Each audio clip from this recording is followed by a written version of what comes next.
একজনের কামে লাঠি সব খাড়া হতো ওই যে মারতে না সাপ ওই যে এই চল সাপ ওকে এইবার সই গিয়েছে এই এইবার সই গিয়েছে মার মারে মাথা মাথা খালি মাথা খালি মাথা খালি মাথা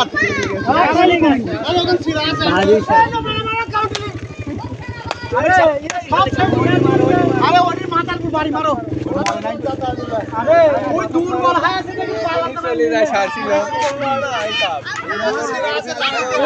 মেলা খাই দূর বল আছে দৌড়ছে বলছে ভাই তুই মেরে মধ্যে মেলা কোন দূর বল আছে খালি দৌড় মারতে আর মাথার উপর মারো আরে বলতে রাস্তাটা জি সাপ ইয়া ও বাবা রে এ করছে ছেলে সারা